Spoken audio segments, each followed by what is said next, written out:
স্বাধীন দেশে, এই স্বাধীন মাটিতে আমাদের কলিজার টুকরা মুহাম্মদুর রাসূলুল্লাহকে নিয়ে কেউ যদি কটূক্তি করে, গালিগালাজ করে, এ জমিন তাকে গ্রহণ করবে না। এ জমিনের 1 ইঞ্চি মাটিও তার জন্য বৈধ না। শোনো, কোনো অবৈধ মানুষকে আমরা এই জমিনে থাকতে দেব না। আমার তো মনে হচ্ছে জাতির ভেতরে যারা মুহাম্মদুর রাসূলুল্লাহকে নিয়ে নিকৃষ্ট কাজে মেতে ওঠে, মাঝে মাঝে ওই কুকুর পর্যন্ত তাদেরকে মুখে প্রসাব করে সামনে ঘৃণা জানাবে। আশা করি আপনি পরিবর্তন হবেন। এত বড় আজান দিচ্ছে না, একজন জবাব দিয়ে দেন, এর ভেতরে একজন জবাব দিয়ে দেন। আমার বন্ধুরা, বিশ্বনবী মক্কা বিজয় করার দিন সবাইকে তিনি প্রায় মাফ করে দিয়েছিলেন।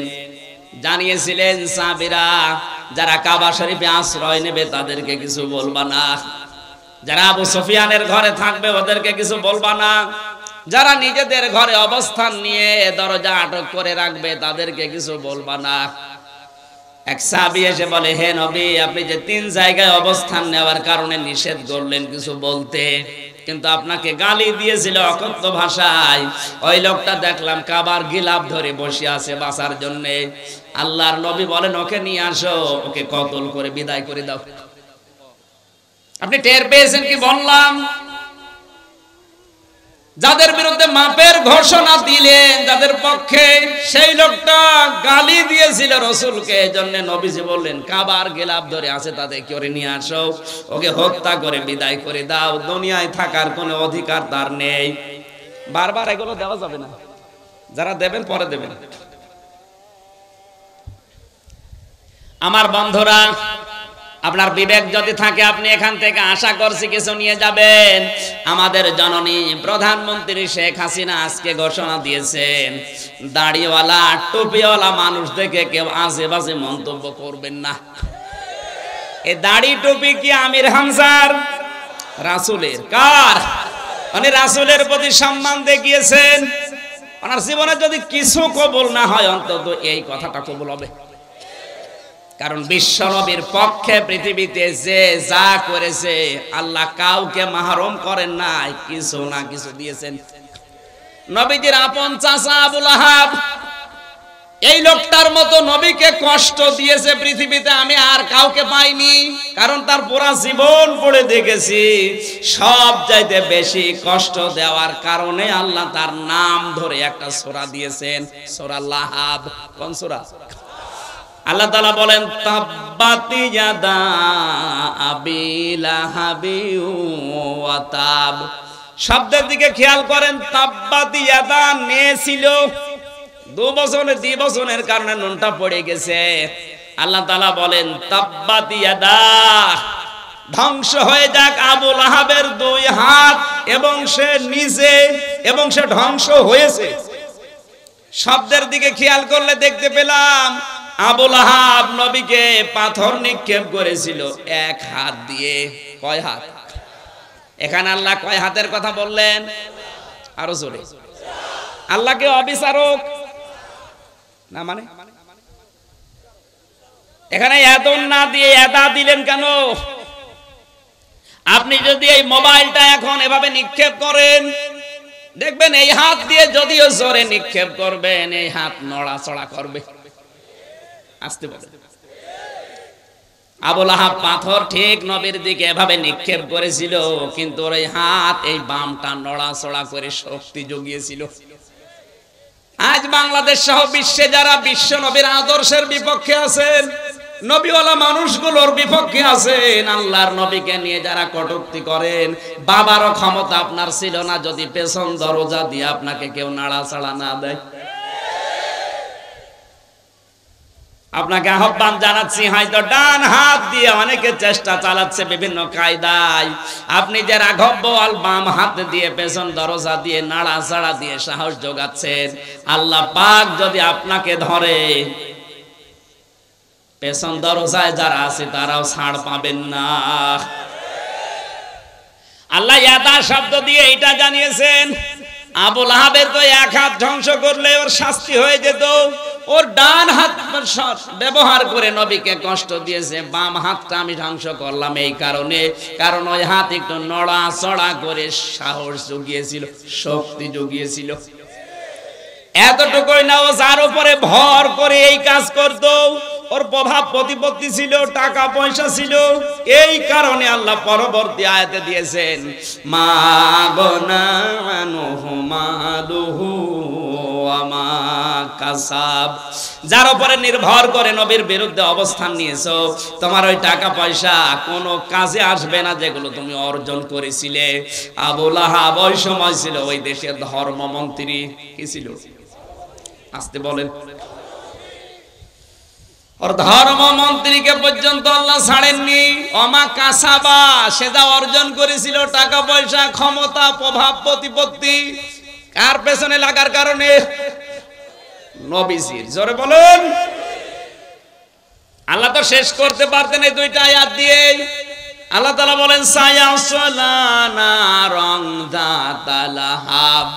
এত রাগ আমার আল্লাহ, এত ঘৃণা তার উপরে প্রদর্শন করেছেন, এই দুইটা আয়াত দিয়ে আল্লাহ এই সূরা শেষ করেননি। আল্লাহ সিন দিলেন, সিন সাউফা কদ লাম, এরকম 13টা শব্দ আছে আরবি গ্রামারে। কোন সেন্টেন্সের আগে যদি একটা আসে অর্থ হয় অতি তাড়াতাড়ি। আল্লাহ তাআলা বলেন অতি শীঘ্র ওকে আমি আল্লাহ জাহান্নামের অগ্নিশিখায় প্রবেশ করাবো, অমরাত এবং তার স্ত্রীকে। প্রশ্ন আসতে পারে তার স্ত্রীর দোষ কি নাকি? আবু লাহাবের স্ত্রীর দুইটা দোষ ছিল। এক নম্বরে নবীজির আপন চাচী সব সময় ঘরের কথাগুলো যা শুনতো ওগুলো বাইরে যেয়ে মানুষের কাছে প্রকাশ করে দিত। দুই নম্বরে নিজের স্বামীকে দিয়ে সব সময় নবীকে কি করে কষ্ট দেওয়া যায়, দুঃখ দেওয়া যায়, এই বুদ্ধি পরামর্শগুলো বাড়িতে বসে বসে স্বামীকে দিত। আজও বাংলাদেশে অনেকে টক শো করে দেখবেন, বসে বসে আল্লাহর নবীর বিরুদ্ধে কথা বলে, যারা আছে ওদেরকে আরো বলার জন্য উদ্বুদ্ধ করে। অত জোরে বলার দরকার নেই, আসতে বলে। আমার তো মনে হচ্ছে আপনি আবু লাহাবের স্ত্রী উম্মে জামিল, এই মহিলার ছোট বোন। আসতে বলে। আবু লাহাবের স্ত্রীর সবচাইতে মারাত্মক অপরাধ দুনিয়ায় ছিল এই মহিলা তালাতালি করা ভালোবাসতো। তালাতালি বোঝেন? বোঝেন না? একজনের কথা আর একজনের কাছে লাগিয়ে সম্পর্ক নষ্ট করা। এটা তো এ নওগাঁয় নেই, আছে মানে এটা বেশি।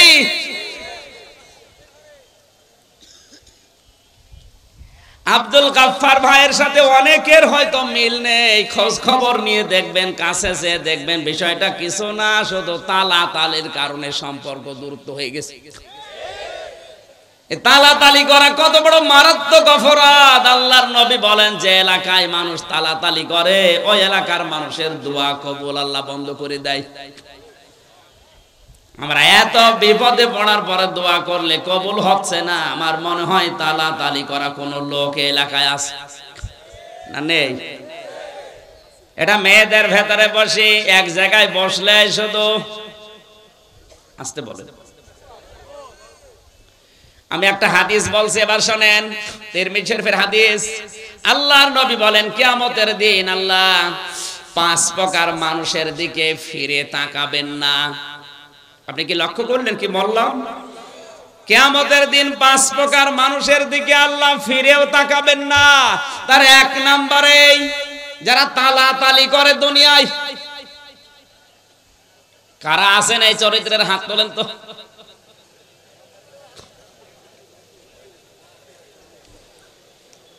এই খেয়াল করেন, মুসা আলাইহিস সালামের জামানায় অনেকদিন বৃষ্টি বন্ধ ছিল। হযরতে মুসা উম্মতগুলোকে নিয়ে চাটিয়াল ময়দানে গেলেন। নামাজ পড়ার পরে দোয়া করলেন, আল্লাহ তুমি আমাদেরকে বৃষ্টি দাও। 3 বার মোনাজাত করার পরে বৃষ্টি হয় না। মুসা নবী রাগী নবী ছিলেন, তিনি রেগে গেলেন। ডাক দিয়ে বলে, রব্বুল আলামিন, এগুলো নয় আমার উম্মত, আমার মায়া লাগে, কিন্তু তোমার তো বান্দা, তোমার মায়া লাগে না। আল্লাহ তাআলা বলেন, মুসা মায়া লাগে, তো বৃষ্টি দাও না কেন? দেব না। তোমার বান্দা মায়া লাগে, তুমি নিজে বললে, তারপরও বৃষ্টি দেবা না মানে বলছে দেব না, দেওয়াই লাগবে।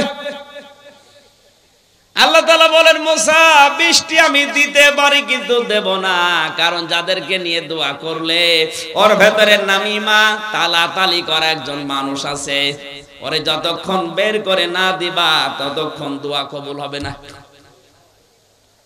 হযরতে মুসা ডাক দিয়ে বলে রব্বুল আলামিন তুমি শুধু ওই লোকটার নাম বলো, দেখো কি করে ওর ঘাট ধরে বের করে দেব। আল্লাহ তাআলা বলেন না, আমি নিজেই নাম ধরে গীবত করতে নিষেধ করি, আর আজকে আমি নিজে নাম ধরে গীবত করব, হবে না।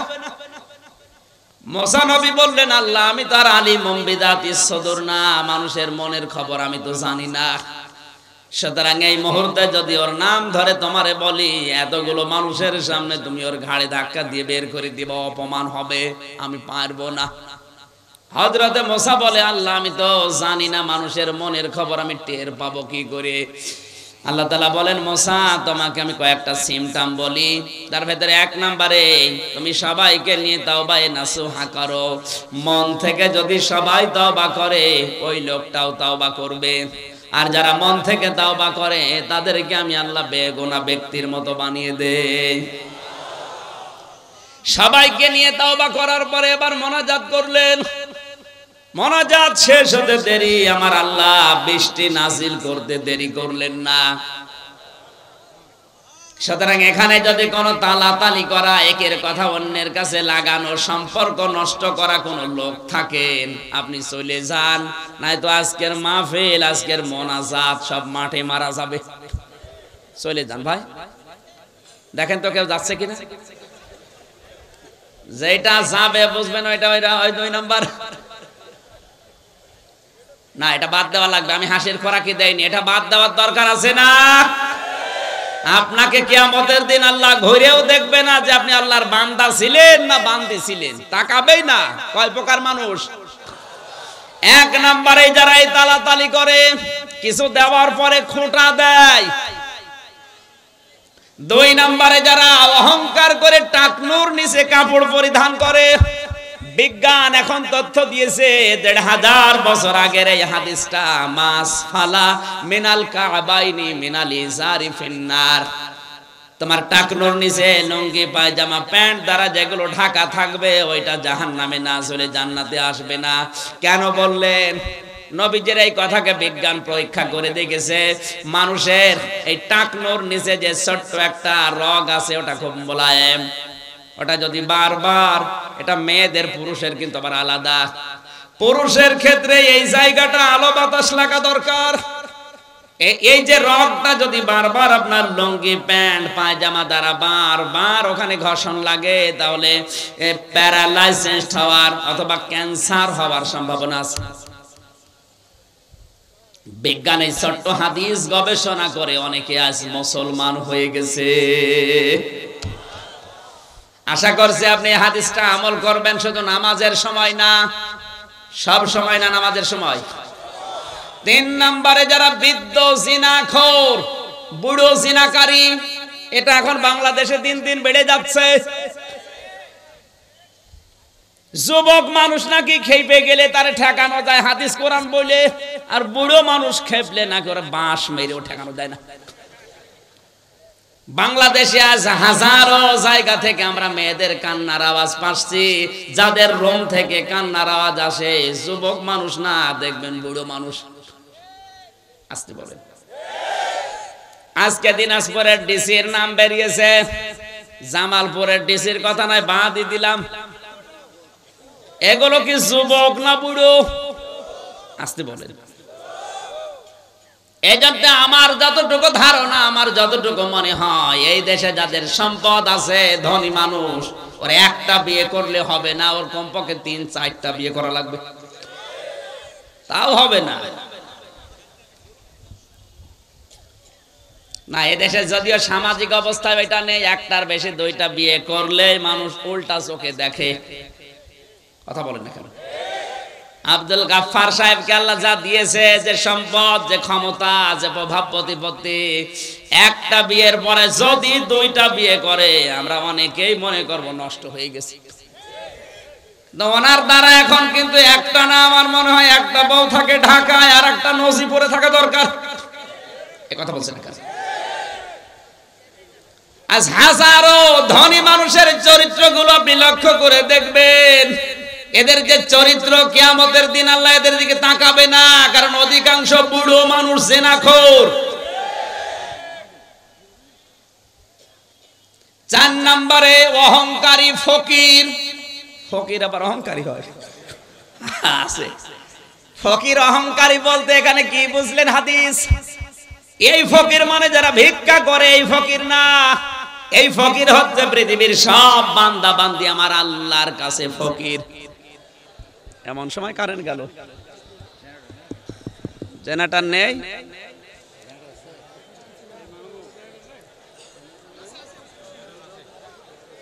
এত দেরি হলে তো সম্ভব না, ওখানে একজন বসে থাকেন। আমাদের বিদ্যুৎ অফিসের এরকম ইনফরমেশন ছিল না।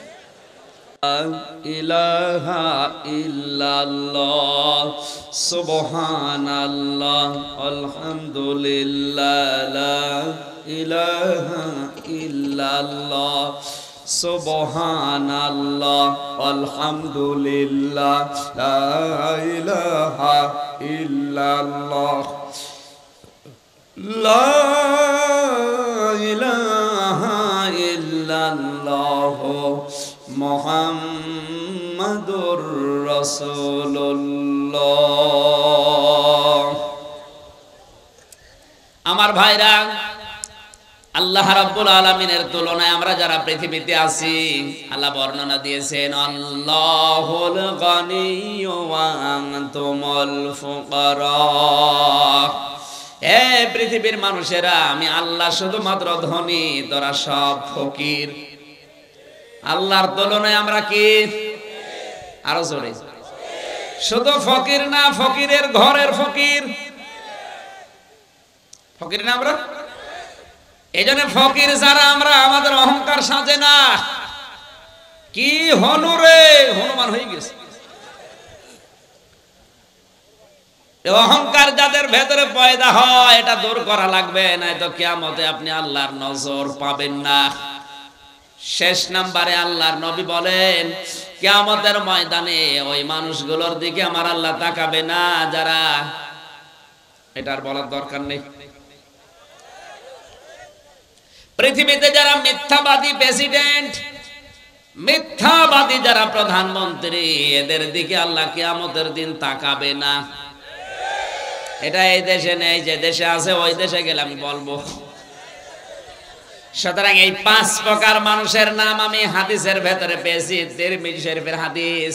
আমরা যারা এর ভেতরে পড়ে না যাই, জোরে বলেন আমিন। আমার বন্ধুরা, তালাতালি করা লোক যারা আছেন, চরিত্র পাল্টান। এটা আবুল আহাবের স্ত্রী উম্মে জামিলের চরিত্র। এটা মেয়েদের ভেতরে যেহেতু বেশি সম্মানিতা মা বোনেরা, নবীজি মেরাজের রাত্রে জাহান্নামে মেয়েদেরকে বেশি দেখেছেন 2টা কারণে। 1 নম্বরে, মেয়েরা বিনা কারণে স্বামীর হুকুম ছাড়া এক বাড়ি থেকে আরেক বাড়ি সে গল্প করে। সে গল্প কোরআন হাদিসের না, শুধু তালাতালি আর স্বামীর বদনাম।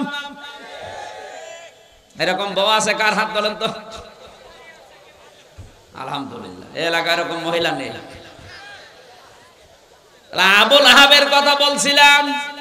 বিশ্বনবী মুহাম্মদ রাসূলুল্লাহর পেছনে এত বেশি লেগে থাকার কারণে আল্লাহ পাক তার নামে সরাসরি সূরা নাজিল করেছেন। কথা বলেন ঠিক কিনা?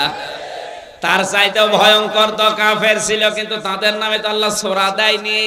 যেমন আবু সেহেল, উতবা, শাইবা, মুগিরা, তাদের নামে কিন্তু আয়াত আছে, সূরা নেই। ওয়ালিদ ইবনে মুগিরার নামে একটা আয়াত আল্লাহ দিয়েছেন, সূরা কলমের 13 নম্বর আয়াত, উতুল্লিম বাদা যালিকা সানিম। এতটুকু শেষ। কিন্তু এই লোকটার নামে সরাসরি আমার আল্লাহ কোরআনে কারিমে আয়াত দিয়েছেন, সূরা পর্যন্ত নাযিল করলেন। আবু জেহেলের নামে একটা আয়াত আছে মাত্র সূরা আলাকে, কিন্তু আয়াত সূরা নেই। আর এই লোকটার নামে আয়াত না সূরা? বলেন, এত বড় একটা সূরা আল্লাহ তার নাম দিয়ে, তার স্ত্রীর নাম দিয়ে নাজিল করলেন। তার মানে আল্লাহর কাছে আবু জেহেলের চাইতে আবু লাহাব আরো ঘৃণিত, নিকৃষ্ট। বলেন, অথচ এই লোকটা মারা যাওয়ার পর প্রত্যেক সোমবারের দিন শুধু এই দুইটা আঙ্গুল, এই শাহাদত আঙ্গুল আর এই পাশেরটা মুখের ভেতরে নিয়ে একটু চষা মারে, ওর ভেতরে শরবত আমার আল্লাহ জারি করে দেয়। তাফসীরের কিতাবে দেখলাম কেন এত বড় অপরাধীকে আমার আল্লাহ এই শান্তি কেন দেয়। আল্লাহর নবী যেদিন জন্মগ্রহণ করে, বিশ্ব নবীর এই জন্মের কথা আবু লাহাবের এক দাসী, বাড়ির কাজের মেয়ে, এই মেয়েটি যে ডাক দিয়ে বলে, মালিক আমি জানি আপনার হুকুম ছাড়া বাইরে যাওয়া নিষেধ, কিন্তু আজকে আপনাকে আমি এমন একটা সংবাদ দেওয়ার জন্য এসেছি যেটা না দিয়ে আমি আর স্থির থাকতে পারলাম না। আপনার মরা ভাই আব্দুল্লাহর একটা এতিম সন্তান দুনিয়ায় এসেছে, আকাশের চাঁদের চাইতেও সুন্দর।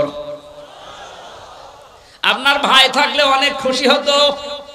আবু লাহাব ওই দিন ডাক দিয়ে বলেছে, আমার ভাই থাকলে আনন্দ তো অনেক বেশি হতো। আমার ভাই যখন নেই, আমার মরা ভাই আব্দুল্লাহর এতিম সন্তানের সুসংবাদ যখন দিলে, তোমারে আজ খালি হাতে ফেরত দিতে পারি না।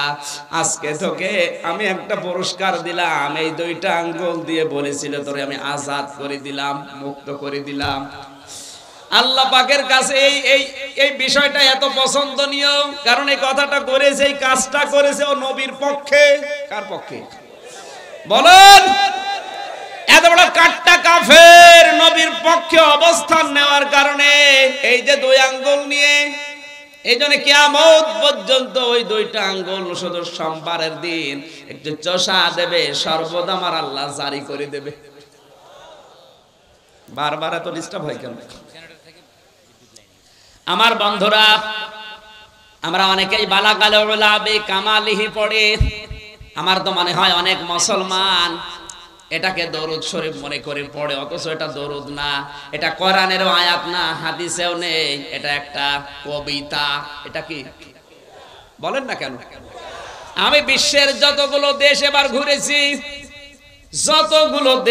আমি যতগুলো দেশে ঘুরলাম, সব দেশে কম বেশি এই বাক্যটা চলে, বালাগাল উলা বিকামালিহি কাশাফাত দুজা বিজামালিহি হাসনাত জামিউ খিসালিহি সাল্লু আলাইহি ওয়া আলিহি।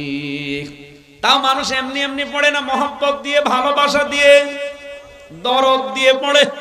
কেন?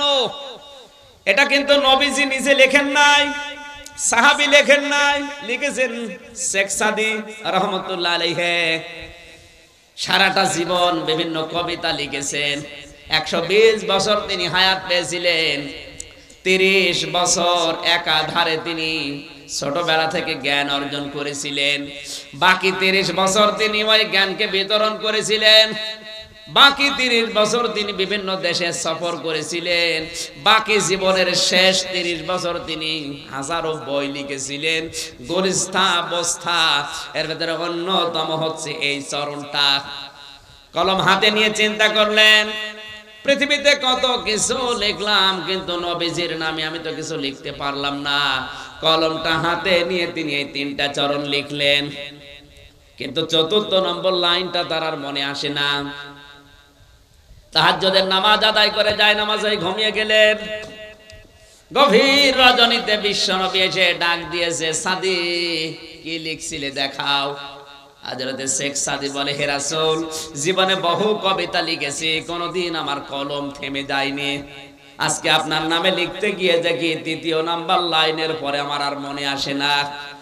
আল্লাহর নবী বলেন, সাদি কি লিখেছো আমাকে শোনাও। স্বপ্নের ভেতরে শেখ সাদি এই 3টা লাইন শোনালেন। নবীজি বললেন সাদি কলম হাতে নাও, চতুর্থ নম্বর লাইন আমি নবী নিজে বলি, তুমি লিখে নাও, সাল্লু আলাইহি ওয়া আলিহি। জোরে বলেন আল্লাহু আকবার।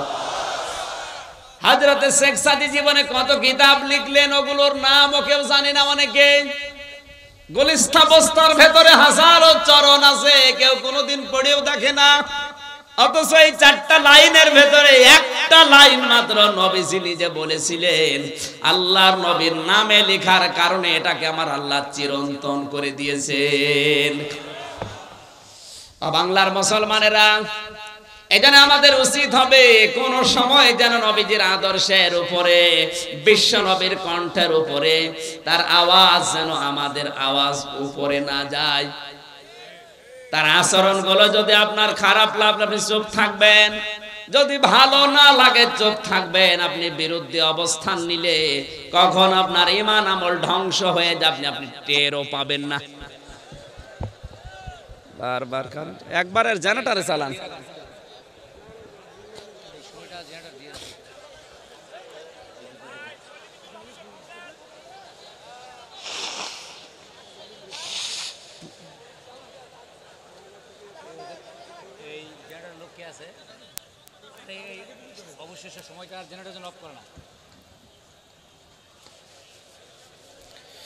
সুবহানাল্লাহ আলহামদুলিল্লাহ লা ইলাহা ইল্লাল্লাহ আলহামদুলিল্লাহ লা ইলাহা ইল্লাল্লাহ লা ইলাহা ইল্লাল্লাহ মুহাম্মাদুর রাসূলুল্লাহ সাল্লাল্লাহু আলাইহি ওয়াসাল্লাম। আমার ভাইরা, 6666টি আয়াত থেকে কোরআনে কারীমের সূরা তাওবার 72 নাম্বার একটা মাত্র আয়াত আমরা পড়েছি। পড়া কোরআনে আমার আল্লাহ তার মুমিন বান্দা বান্দীদের সাথে 25টি ওয়াদা নিজে করেছেন। কয়টা? আরো জোরে। এই 25টা ওয়াদার প্রথম নাম্বার ওয়াদা আল্লাহ তার মুমিন বান্দা বান্দীদের সাথে যেটা করলেন সেটা হচ্ছে তিনি মুমিন বান্দা বান্দীদেরকে জান্নাত দেবেন। আর আসতে বলেন, এখানে ওয়াদা করছেন কে? কোথায়? কোরআনে। জোরে বলেন কয়টা? এই একটা বললাম নাম। তিনি তার মুমিন বান্দা বান্দীদেরকে জান্নাত দেবেন, এই ওয়াদা আল্লাহ কোরআনে করলেন। যিনি ওয়াদা করছেন উনি আমাদের মতো না যে সকালে এক কথা বিকালে আর এক কথা। কথা বলেন না কেন? আল্লাহ তাআলা বলেন ইন্নাল্লাহা লা ইখলিফুল মিয়াদ। আমি যদি একবার কোনো বিষয় ওয়াদা করি তাম দুনিয়া উল্টিয়ে যাবে, আমার ওয়াদা ভঙ্গ হবে না। আর ওয়াদা করেছেন যেখানে, একে যেমন তেমন কিতাব কত অথেন্টিক আপনাকে আমি আগেই বলেছি। কয়টা ওয়াদা? আজকের যে ওয়াদা প্রথম নম্বরে আল্লাহ তার মুমিন বান্দা বান্দীদের জান্নাত দেবেন। জান্নাত কিন্তু সবাইকে দেবেন না, দেবেন তার মুমিন বান্দা বান্দীদের। কথা বললেন না কেন? এবার আসেন তো আমার আল্লাহ ওয়াদা দিচ্ছেন কাদের সাথে? মুমিন কারা? ইন্নাল্লাহা আশতারা মিনাল মুমিনিনা আনফুসাহুম ওয়া আমওয়ালাহুম বিআন্না লাহুমুল জান্নাহ। সূরা তাওবা 111 নম্বর আয়াতে আল্লাহ তাআলা বলেন অবশ্যই আমি আল্লাহ ক্রয় করে নিয়েছি আমার মুমিন বান্দা বান্দীদের কাছ থেকে তাদের জান আর মাল বিনিময়ে তাদেরকে আমি আল্লাহ জান্নাত দিয়ে দিয়েছি। একটু খেয়াল করে শোনা লাগবে। জন্মের পর থেকে আপনি আয়াত শুনেছেন আমি জানি, কিন্তু এর ভেতরে তথ্য আছে। এখানে সরাসরি ক্রেতাকে, এই জবান খোলেন না কেন? জোরে বলুন। বিক্রেতা আমরা বললে হবে না। এখানে আল্লাহ পাক সবার কাছ থেকে কিনতে চান না। ইশতারা মিনাল মুমিনিনা, যারা মুমিন। এখন এই মুমিন কারা? আল্লাহর নবী বলেন মুমিন তো ওই লোকটা যার হাতের দ্বারা আর মুখের দ্বারা পৃথিবীর মানুষ শান্তিতে থাকে। এখানে হাত মানে শুধু এই হাত না, আল মুসলিমু মান সালিমাল মুসলিমুনা মিন লিসানিহি ওয়া ইয়াদিহি। এই লিসান মানে শুধুমাত্র এই মুখ না, ইয়াদুন মানে শুধুমাত্র এই হাত না। ইয়াদুনের ব্যাখ্যায় আমি পেয়েছি ইয়াদুন মানে ক্ষমতার হাত, ইয়াদুন মানে আইনের হাত, ইয়াদুন মানে প্রভাব প্রতিপত্তির হাত, ইয়াদুন মানে টাকা পয়সার হাত। এই সমস্ত হাতের দ্বারা মুখ মানে শুধুমাত্র এই ছোট্ট গর্ত এই মুখ না, আপনার হাজারো মুখ থাকতে পারে, আপনার একটা ইশারায় হাজারো লাশ দুনিয়ায় পড়ে যেতে পারে। আপনি যেটা দিয়ে ইশারা দিয়েছেন মুখ দিয়ে, ওইটাও মুখ। আপনার হাতের দ্বারা প্রভাব প্রতিপত্তির হাত, ক্ষমতার হাত, আইনের হাত, টাকা পয়সার হাত, আপনার শরীরের হাত হতে পারে। এই হাতের দ্বারা মুখের দ্বারা যদি পৃথিবীর কোন মানুষ আতঙ্কে থাকে, অশান্তিতে থাকে, আপনি আর যাই কিছু করেন না কেন এখনো মুমিন হতে পারেননি। এটা বাংলাদেশে হাদিসটা মিলান তো, এদেশে এখন মুমিন বেশি না কম? কম মানে নেই।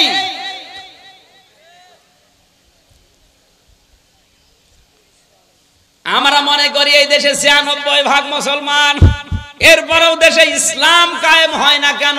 না, আমার দাদা বলছিলেন ৯৬% না, বাংলাদেশে যেই দিন ৫১% মুসলমান আল্লাহর ঘোষণা অনুযায়ী তৈরি হবে, ওই দেশে ইসলাম কায়েম হতে ১৬ ঘন্টাও সময় লাগবে না। এক গরিব রিকশা চালক বহু কষ্ট করে ১ কেজি খাসির মাংস কিনে বাড়িতে নিয়ে স্ত্রীকে ডাক দিয়ে বলছে রান্না করো, আমি গোসল করে আসি। আর স্ত্রী রান্না করতে যে চিন্তা করছে দেখি কেমন লাগে, ১ পিস ২ পিস করে মুখে দিতে দিতেও ছাতা শেষ। চিন্তা করছে আমার স্বামী আসলে আমি বলবো কি। যখন গোসল করে এসেছে তখন খাবার দিয়েছে আলু, মূলা, বেগুন। ডাক দিয়ে বলে সেই গোশত বা মাংস কয়? বলে আপনি জানেন না, আপনি গোসল করতে গেলেন, আমি সুন্দর করে রান্না করে ঢাকনা দিয়ে ঢেকে রেখে কলে পানি আনতে গেলাম, এসে দেখি মাংস আর নেই, ওই দুষ্টু বিড়াল সব খেয়ে ফেলেছে। লোকটা চিন্তা করে ১ কেজি মাংস, শুধু গোসল করতে গেলাম, রান্না কমপ্লিট, ঢাকনা দিয়ে ঢাকাও শেষ, কলে পানি আনতে গেছে কয় মিনিট লাগে, এর ভেতরে ১ কেজি মাংস বিড়াল খেয়ে ফেলেছে। পাশে তাকিয়ে দেখে ওই বিড়াল মিউ মিউ করছে, খপ করছে ভেতরে। দাড়ি পাল্লা এনে ওজন দিয়ে দেখে ১ কেজি। ডাক দিয়ে বলে বউ, এটা যদি বিড়াল হয় সে মাংস কই, আর এটা যদি মাংস হয় সে বিড়াল কই? কারণ এই বিড়াল যদি ১ কেজি মাংস খায় এর ওজন হবে ২ কেজি। এক কথা বলে না কেন? ৫১% মুসলমান যদি হযরত ইব্রাহিম নবীর আদর্শ নিয়ে তৈরি হয়, ৯৬% লাগবে না। আপনি মুমিন দাবি করলেই হবে না। অনেকেই মনে করে ছোটবেলায় আমার খাতনা করা আছে, আমি মুমিন না। মুমিনকে শুধু খাতনা করে দিলে যদি মানুষ মুসলমান হয়, তে ছাগল তো বড় মুসলমান। ছাগলের খাতনা করা নেই না, সম্ভব না। আল্লাহ তাআলা জাত তার কাছে কিনবেন, অত পাগল আমার আল্লাহ না। আল্লাহ কিনতে চায় শুধুমাত্র কারটা, আরো জোরে। সুতরাং আপনি যদি মুমিন না হয়ে মাদ্রাসা বানিয়ে দেন, আপনার মাদ্রাসা আল্লাহ নেবে না। কারণ আল্লাহ নিতে চাই মিনাল মুমিনিনা, মুমিনদের কাছে। আল্লাহর টাকা পয়সা দরকার না, আল্লাহর দরকার আপনার ইচ্ছাটা। এই কথা বলে না আমার ভাইরা, এখান থেকে আপনি শিক্ষা নেওয়া লাগবে। আল্লাহ তাআলা ইশতারা মিনাল মুনাফিকিনা দাইনি, ইশতারা মিনাল কাফিরিনা দাইনি, ইশতারা মিনাল মুশরিকিনা দাইনি। যে সে দিলে আমি নিয়ে নেব না। আল্লাহর যদি সম্পদের খুব বেশি দরকার হতো, তাহলে তো কারুনের সম্পদ আল্লাহ কিনে নিত। আপনি আর কয় টাকার মালিক হয়েছেন? কারুনের যে সম্পদ ছিল, কোরআনে কারিমে আল্লাহ একটু টাচ দিয়েছেন মাত্র, ইন্না কারুনা কানা মিন কওমি মূসা ফাবাগা আলাইহিম ওয়া আতাইনাহু মিনাল কুনুজি মা ইন্না মাফাতিহাহু লাতানু বিল উসবাতি উলিল কুওয়া। সূরা কসস 20 নম্বর পারা 13 নম্বর পৃষ্ঠা 12 নম্বর লাইন 10 নম্বর লাইনের 76 নম্বর আয়াতে আল্লাহ জানিয়েছেন, কারণ মুসা নবীর অবাধ্য ছিল, তাকে এত সম্পদের মালিক আমি আল্লাহ বানিয়েছিলাম। 70 জন যুবক মানুষ লাগতো তার শুধু চাবি বহন করতে। 70 জন যদি যুবক লাগে চাবি বহন করতে, তো তালা বহন করতে কতজন লাগবে? আর যদি তালা এত হয় তো বাক্স কত ছিল? আল্লাহর সম্পদের দরকার হলে আপনার কথা আল্লাহ বলতো না কোরআনে, তাহলে কারণের নাম দিয়ে দিত। কথা বলেন না কেন? বাংলাদেশের দিকে যদি আল্লাহ আয়াতটা দিত, তাহলে কিছু মানুষের নাম আল্লাহ উল্লেখ করে দিত। মুসা বিন শমশেরের নাম বলতো, সালমান এফ রহমানের নাম বলতো, আকিজ কোম্পানির নাম বলতো। আপনি কয় টাকার মালিক? আপনাকে তারা 10 বার না 100 বার 1000 বার কিনতে পারে, বেচতে পারে।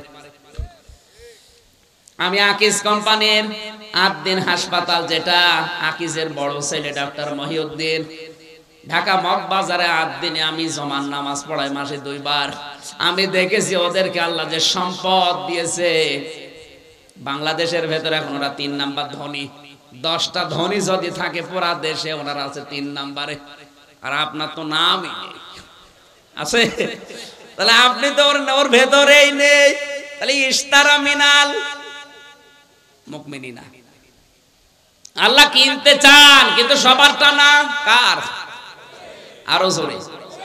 এই মুহূর্ত থেকে সিদ্ধান্ত নেওয়া লাগবে। আপনি যদি আল্লাহকে কিছু দিতে চান, এখন থেকে আপনাকে আগে মুমিন হওয়া লাগবে। আল্লাহ বলেন, আমি আল্লাহ কিনতে চাই মুমিনের কাছ থেকে। কি কিনবো? তার জান আর মাল বিনিময়ে যেটা দিতে চাই, তার নাম জান্নাত। আমরা পৃথিবীতে বেচা কিনা করার সময় দেখি, একজন ক্রেতা থাকে, একজন বিক্রেতা থাকে, একটা সম্পদ থাকে আর একটা মূল্য থাকে। এখানে সরাসরি ক্রেতাকে, বিক্রেতা মুমিন। আরো জোরে বলুন। এবার আসেন, আলহাজ আব্দুল গাফফার পত্নীতলা বাজারে গিয়ে যদি বাজার করতে গিয়ে দেখে পচা মাছ, 5টা দোকানদার আছে, 5 জনেরই পচা মাছ। দরকার হয় মাছ কিনবে না, তাও ফিরে আসবে। আসতে বলে ওনারে আল্লাহ কতটুকু মেধা দিয়েছে। এই মেধা দিয়ে যদি পচা মাছ কিনতে রাজি না হয়, ওনাকে যিনি বানিয়েছেন আমাদের মালিক, তার মেধা কম। উনি যখন কিনতে চাই কোনো কিছু, পচা জিনিস, পচা সম্পদ, পচা জীবন কিনবে। আরো জোরে বলুন। প্রথম শব্দটা হচ্ছে আনফুসাহুম ওয়া আমওয়ালাহুম। আল্লাহ কিনতে চাই মুমিনের কাছ থেকে প্রথমে তার জীবনকে। নফসের বহুবচন আনফুস। এখন নফস কাকে বলে? আজকে বাংলাদেশে এই নফসকে অপবিত্র করার জন্য সবচাইতে বড় মাধ্যম হচ্ছে গুজব। নফস অপবিত্র, নফসকে বলা হয় আল হারবুন নাফস। অপবিত্র নফসকে বলা হয় আল হারবুন নাফস। মানুষের ভেতরে আমরা দেখতে পাই 3 প্রকার মানুষ আছে, সোজা, সরল, সোজা আর বোকা। কথা বুঝতেছে? সরল সোজা মানে একেবারে আদবদ নেই, দুনিয়ার সেরকম কিছু বোঝে না। সরল সোজা মানে মুমিনদের টার্গেট করে আল্লাহ শব্দটা দিয়েছে। আর বোকা বা দুষ্ট বুদ্ধি সম্পন্ন লোক, যাদের অন্তরের ভেতরে গুড় আছে, এরাই ফিতনা ফাসাদ তৈরি করার জন্য মাঝে মাঝে বিভিন্ন বিষয় নিয়ে গুজব ছড়ায়। আল্লাহর নবী মুহাম্মদুর রাসূলুল্লাহর স্ত্রী হযরতে আয়েশা সিদ্দিকা রাদিয়াল্লাহু তাআলা আনহা সম্পর্কে যে গুজব রটনা করেছিল মুনাফিকের সরদার আব্দুল্লাহ ইবনে উবাইয়ের নেতৃত্বে, আমার আল্লাহ পাক ওই ঘটনা কোরআনে কারিমে সূরা নিসার সূরা নূরের 11 থেকে 20 নাম্বার এই 10টা আয়াতে বিশাল বিস্তারিত ভাবে তুলে দিয়েছেন আমরা যেন গুজবে কান দিয়ে সমাজের রাষ্ট্রের ক্ষতি করে না ফেলি। আজ বাংলাদেশে যতগুলো কাজ অঘটনমূলক ঘটে যাচ্ছে সব দেখবেন গুজব। আমি নিচে আর নামলাম না, এই কথা বলছেন না কেন? আসল ঘটনা কিছুই না, গুজবে কান দিয়ে একটা মানুষের ক্ষতি করে ফেলে, শেষে যে দেখা যায় বিষয়টা আসলে ওইরকম না, তখন আপনি আফসোস করে ওই বিষয়টা উঠে আসবে না। কি কথা বললেন? সূরা হুজুরাতের 6 নাম্বার আয়াতে আল্লাহ সতর্কবাণী দিচ্ছেন, ইয়া আইয়ুহাল্লাযীনা আমানু ইন জাআকুম ফাসিকুম বিনাবাইন ফাতাবায়ানু আন তুসিবু কওমান বিজাহালাতিন ফাতুসবিহু আলা মা ফাআলতুম নাদিমিন। ওহে যারা ঈমানের দাবি করো তাদেরকে বলছি, যখন কোন ফাসিক তোমাদের কাছে কোন সংবাদ দেয়, যাচাই বাছাই না করে আন্দাজে কোন সিদ্ধান্ত নিতে যাবা না। কারণ আন্দাজে হুট করে কোন সিদ্ধান্ত নিয়ে যদি কাজটা করে ফেলো, লোকটার যদি ক্ষতি হয়ে যায়, তখন আফসোস করা ছাড়া আর কিছু থাকবে না। এইজন্য যারা দেশের দায়িত্বে আছেন, আশা করছে সূরা হুজুরাতের এই 6 নাম্বার আয়াত, সূরা হুজুরাতের 12 নাম্বার আয়াত, সূরা নিসার 83 নাম্বার আয়াত আর সূরা নূরের 11 থেকে 20 এই আয়াতগুলো একটু ভালোভাবে যদি স্টাডি করেন, ভালোভাবে বুঝতে পারেন, এই দেশ থেকে গুজব নামক এই মহামারী দূর হয়ে যাবে। মানুষের অন্তর নষ্ট হয়ে যায় এই গুজবে কান দেওয়ার কারণে। আল্লাহ নফসকে পবিত্র করার জন্য কোরআনে কারিমে জানিয়েছেন, তোমার নফসকে পবিত্র করো কয়েকটা বিষয় থেকে। বিশেষ করে মানুষের জীবন বা নফস, এটা পবিত্র করার মাধ্যম হচ্ছে আপনাকে হিংসা, লোভ, অহংকার, রিয়া, লোক দেখানো, এইটা থেকে নিজেকে বাঁচানোর চেষ্টা করা লাগবে। তাহলে তোমার ওই নফসকে আমার আল্লাহ কিনে নিতে চায়। জোরে বলেন সুবহানাল্লাহ।